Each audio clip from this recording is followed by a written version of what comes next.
नमस्कार, श्री स्वामी समर्थ सर्वांना. आणि ही जी तयारी चालू आहे ती आहे उंदियो बनवण्याची. सुरती उंदियो म्हणतात ह्याला आणि हा गुजरातमधल्या सुरतचं स्पेशल डिश आहे. थंडीमध्ये ज्या काही सर्व भाज्या आपल्याला मिळतात त्याच्यापासून हा स्वादिष्ट असा उंदियो बनवला जातो. तुम्हाला माहीतच असेल की मी महाराष्ट्रीयन आहे आणि माझे मिस्टर गुजराती आहेत. आणि मी हा जो उंदियो बनवते म्हणजे विकण्यासाठी बनवते, कारण सर्वांना खूप आवडतो आणि दरवर्षी माझ्याकडे एका वेळेला 10-10 किलोची ऑर्डर असते. तर मी हा वेगळ्याच प्रकारे बनवते खूप उंदियो आणि लोकांना खूप आवडतो. वेगळा प्रकारे म्हणजे असा की त्यात थोडंसं महाराष्ट्रीयन झलक पण असते आणि गुजराती त्याची टेस्ट पण असते. सो तो खूप युनिक आणि असा वेगळाच बनतो. तर आज मी तुम्हाला हे शेअर करणार आहे की मी हा स्पेशल उंदियो कसा काय बनवते ते. चला तर मग बघूया उंदियोसाठी काय काय आपल्याला आणावं लागतं मार्केटमधून. ते खूप मेहनत असते ह्याच्यासाठी. म्हणजे माझ्या सासूबाई हे सगळं करण्यासाठी 4 दिवस सगळं साफसफाई करत असतात आणि नंतर हा उंदियो इतका स्वादिष्ट बनतो, कारण त्याच्या पाठची मेहनत पण तेवढीच असते. उंदियोसाठी लागणारे सामान बघूयात. आपल्याला पहिली लागते मेथी. भरपूर प्रमाणात मेथी लागते, ती साफ करून घ्यावी लागते. तसंच वाटाणा लागतो, तर तुरीचे डाळ असते त्याची तुरीच्या ह्या शेंगा, वालाच्या शेंगा आहेत ह्या सोलून घेतलेल्या आहेत. वाटाणा तुम्ही सोलून घ्यायचा आहे. तुरीचे दाणे पण आपल्याला काढून घ्यायचे आहेत. वाल पण आपल्याला काढून घ्यायचे आहेत. हे सगळं. नंतर ही सुरती पापडी, हे स्पेशल आहे. सुरती पापडी लागते, ती आपल्याला कवळी असते ती आपल्याला अख्खी तोडून घ्यावीची असते. त्याच्यानंतर आपल्याला हे तुरीचे दाणे आहेत जे मी पहिले ऑलरेडी थोडी 2 दिवस आधी काढून ठेवलेले. हे मेन इन्ग्रेडियंट आहे ते म्हणजे ओला लसूण. ह्यानेच पूर्ण उंदियोची चव वाढते, टेस्ट वाढते. त्यानंतर हा उंदियोचे बरेच मसाले येतात, एव्हरेस्ट वगैरेचा येतो. मी हा मसाला वापरते कारण आमच्याकडे हा इझिली मिळून जातो मला. सर्व भाज्या धुवून साफ करून घेतल्यानंतर पहिलं जे काम करायचं आहे आपल्याला ते आहे की बेसन म्हणजे चण्याचं जे पीठ असतं ते आपल्याला थोडंसं हलक्या स्लो गॅसवरती थोडंसं लालसर असं भाजायचं आहे. आता आपल्याला जे मेथीचे मुठ्या बनवतात, जे मेन आपण जे उंदियोमध्ये टाकतात ते बनवायचं आहे. त्याच्यासाठी मेथी बारीक चिरून घेतलेली आहे, स्वच्छ धुवून घेतलेली आहे. त्याच्यामध्ये आपल्या घरामध्ये असलेले सगळे मसाले टाकायचे आहेत. थोडी साखर, मीठ असं टाकून हे आणि आपलं जे गव्हाचं पीठ असते जे आपण चपात्यांसाठी वापरतो किंवा थोडंसं जाडसर जरी असेल, म्हणजे मी थोडं आपल्या घराचं चपातीचं पीठ पण वापरते आणि जे बाहेरून आपण विकत रेडीमेड आणतो ना आटा, ते पण वापरते. म्हणजे ते थोडंसं जाडसर असतं. सो ते मुठ्या एकदम मस्त असे खुशखुशीत होतात. तर हे मुठ्या आपल्याला त्या पिठामध्ये बांधायचं आहे, हे मेथी वगैरे सगळं घेऊन, आणि मग त्याचे छोटे छोटे असे गोळे बनवायचे आहेत आणि मग ते आपल्याला फ्राय करायचे आहेत. मुठियाचं प्रमाण जर जास्त असेल तर उंदियो जास्त टेस्टी होतो आणि उंदियोमधला हा मुठिया हा प्रकार सगळ्यांना जास्त आवडतो. आता आपण बघणार आहोत की जे वाटप लागते उंदियोसाठी, त्यासाठी आपल्याला पहिलं लागतं खोबरं, लसूण, ओला लसूण आणि साधा लसूण पण आपला, कोथिंबीर अगदी भरपूर प्रमाणात लागते हे, प्लस हा बारीक चिरून घेतलेला आहे लसूण. कोथिंबीर पण बारीक कापून मी ऑलरेडी ठेवलेली आहे, साफ करून ठेवलेली आहे. खोबरं जवळजवळ जास्त वापरायचं, कारण ते जे मेन ग्रेव्ही असते ती सर्व ह्याचीच बनते. त्याच्यामध्ये थोडंसं मिरच्या टाकलेल्या आहेत आणि हा खडा मसाला टाकलेला आहे. लसूण आपला नॉर्मल पण टाकायचा आहे आणि हे आहे लिंबू मी थोडंसं पिळलेलं आहे. थोडंसं अद्रक टाकायचं आहे, म्हणजे आलं टाकायचं आहे आणि एक बारीक अशी पेस्ट बनवून घ्यायची आहे त्याची, मीठ टाकून.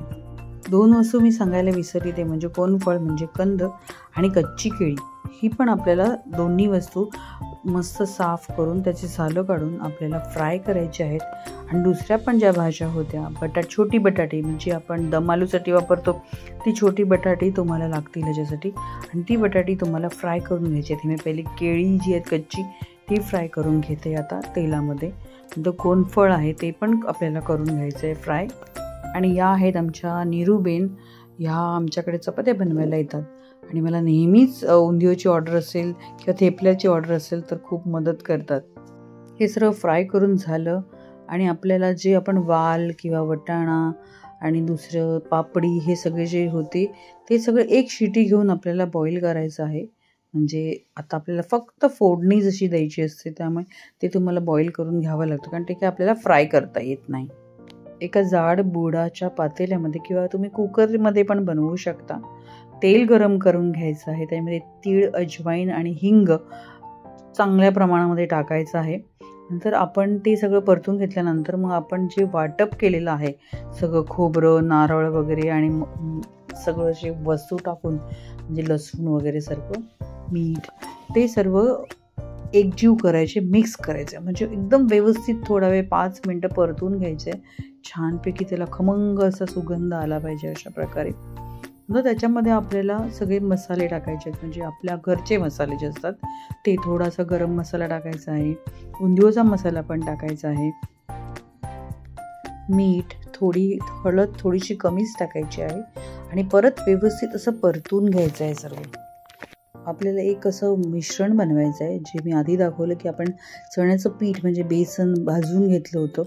त्या भाजलेल्या बेसनामध्ये परत सर्व मसाले टाकायचे आपल्या घरचे, गरम मसाला, थोडीशी साखर आणि जे आपण वाटप केलेलं आहे खोबरं आणि सगळ्या मसाल्यांचं ते वाटप, आणि असं टाकून सगळं एक मिश्रण बनवायचं आहे. आणि ते सगळं असं ते फ्राय केलेले जे आपण बटाटा आणि सर्व वांगी वगैरे होती त्यात ते सर्व मिश्रण जे आहे ते भरून घ्यायचे. जसं आपण भरीत बनवतो ना, भरलेली वांगी वगैरे किंवा भरलेला भेंडा वगैरे, तसं त्याच्यात ते भरून घ्यायचं आहे. आणि हे आपण एक कुकरमध्ये एक शिट्टी करून घेतलेले वालाचे गोळे, वाटाणा आहे, वाल आहेत, सुरती पापडी आहे आणि दुसरी एक पापडी, असं सर्व एक स्टीम घेऊन जे आपण बाफलेलं आहे ते आहे. सर्व फ्राय करून झाल्यानंतर जे तेल उरलेलं असते त्या तेलामध्ये आपल्याला लास्टला हे सगळं फ्राय करायचं आहे. आता हे सर्व जे आपण सारण मस्त खमंग वास येईपर्यंत जे आपण परतून घेतलेलं त्याच्यामध्ये सगळ्या भाज्या म्हणजे जे आपण फ्राय केलेल्या, वाफवलेल्या, परत सगळे भरलेली वांगी, भरलेली बटाटे, सर्व काही त्याच्यात टाकायचं आहे. आणि त्याच्यानंतर आपल्याला जे आपण मुठिया बनवलेले ते थोडेसे गरम पाण्यामध्ये सोक करायचे आहेत, म्हणजे ते सॉफ्ट होतात, नाही तर मग ते मधून थोडेसे कडक राहतात. ते मी हे करून घेतलेले आहेत पाण्यामध्ये. आणि नंतर ते पण सर्व ह्याच्यामध्ये आपल्याला, आणि त्याचं जे बॉईल केलेला पाणी होता तो पाणी पण ह्याच्यामध्ये आपण टाकायचं आहे. त्याच्यानंतर सगळं मिश्रण अगदी हलक्या हाताने आपल्याला मिक्स करून घ्यायचं आहे, जेणेकरून काही भाज्या फुटू नयेत, कारण आपण त्या फ्राय केलेल्या त्यामुळे थोडेसे सॉफ्ट झालेले आहेत. मुठी आणि वांग ह्याचाच प्रॉब्लेम असतो, तेच फुटण्याची शक्यता जास्त असते. तर अशा प्रकारे हे पूर्ण जे मिश्रण आहे ते मिक्स करून घ्यायचं आहे. अगदी 3 ते 4 मिनटं आपल्याला अगदी स्लो गॅसवरती आपल्याला स्टीम द्यायची आहे मस्तपैकी. आणि त्याच्यावरून मस्त कोथिंबीर भुरभुरायची आहे. तुम्हाला ड्रायफ्रूट्स पाहिजे असेल तर ड्रायफ्रूट टाकू शकता वरून. तुम्हाला जर नारळ टाकायचं असेल, ओलं खोबरं टाकायचं असेल तुम्ही ते पण टाकू शकता. एकदा टेस्ट करून बघा, मीठ आणि साखर बरोबर आहे का. थोडंसं गोडसरसं लागलं पाहिजे, कारण हा उंदियो आहे थोडासा जास्त गोड असतो, पण आपण जास्त गोड नाही बनवायचा, आपल्याला तिखट जास्त आवडतं ना. आणि मस्त गरमागरम परोठा करा किंवा चपात्याबरोबर तुम्ही हा खाऊ शकता. काही जण नुसता पण खाऊन ह्याचा आस्वाद घेतात. अगदी आपण ते उकडभांडी वगैरे करतो ना, तशातला प्रकार आहे हा. आणि ह्या रेसिपीने जर तुम्ही उंदियो बनवलात तर नक्कीच सगळे बोटं चाटत बसतील आणि तुमची वाहवा करतील. तर मग कधी बनवताय असा प्रकारचा उंदियो? या थंडीच्या सीझनमध्येच हा बनतो. सो भाज्या म्हणजे या सीझनमध्ये मिळतात, तर या थंडीमध्ये नक्कीच बनवून बघा हा उंदियो. आणि मला एक कमेंट करायला विसरू नका की कसा उंदियो वाटला आणि कशी तुमची लोकांनी तारीफ केली ती. तर पुढे भेटूया अशाच नवीन व्हिडिओमध्ये. माझी ऑर्डर असल्यामुळे मी हा डब्यांमध्ये भरलेला आहे उंदियो. नक्की ट्राय करा उंदियो आणि मला एक कमेंट करायला विसरू नका. Till then bye bye. Shri Swami Samarth. See you in next video.